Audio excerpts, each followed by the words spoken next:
Park చుట్టుపక్కల tea షాపులకు తిరుగుతూ ఉన్నాం.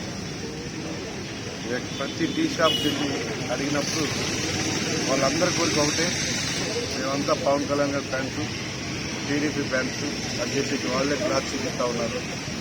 ఎక్కడికి వెళ్ళినా కూడా మార్నింగ్ వాక్కి వెళ్ళినా, టీ టైం తీసుకుని అక్కడికి వెళ్ళినా, ఎక్కడికి వెళ్ళినా కూడా మీరు రావాల్సిన లేదు. ఖచ్చితంగా మేము గ్లాసు సైకిల్ తప్ప ఇంకోటి ఆలోచన లేదు. ఈ ప్రభుత్వాన్ని దించడమే లక్ష్యంగా పెట్టుకున్నాం. ఎవరిని చెప్పినా ఈ రాష్ట్రం అభివృద్ధి జరగాలన్నా, విశాఖపట్నం అభివృద్ధి జరగాలన్నా, యువత అందరూ కూడా ఉద్యోగ అవకాశాలు రావాలన్నా, ఈ రాష్ట్రంలో ఇండస్ట్రీస్ రావాలన్నా, ఈ విశాఖపట్నానికి ఐటీ కంపెనీ రావాలన్నా చంద్రబాబు నాయుడు గారి యొక్క ఆధ్వర్యంలో, పవన్ కళ్యాణ్ గారు, మోడీ గారి యొక్క సారథ్యంలో ఒక అద్భుతమైన ప్రభుత్వం ఏర్పడాలి.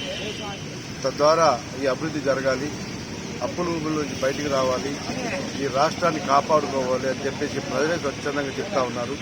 ఒక్క ఛాన్స్ అంటే మేము ఇవ్వడం జరిగింది. ఇచ్చిన తర్వాత ఈ పెద్ద మనిషి ఇంట్లో కూర్చొని బట్టలు నొక్కుంటున్నాడు తప్ప ఎంప్లాయీస్ కానీ ఒక బిజినెస్ వర్గాలు ఎవరు కూడా హ్యాపీగా లేరు. గతంలో ఎప్పుడూ లేదు ఇంత ఇదిగా. సో ఖచ్చితంగా ఈ అవినీతి ప్రభుత్వాన్ని బయటకు పంపించాలని చెప్పి ప్రజలు డిసైడ్ అన్నారు. ప్రతి ఒక్కరు కూడా 150 సీట్లు అద్భుతమైన ప్రభుత్వాలు ఏర్పాటు చేస్తారు.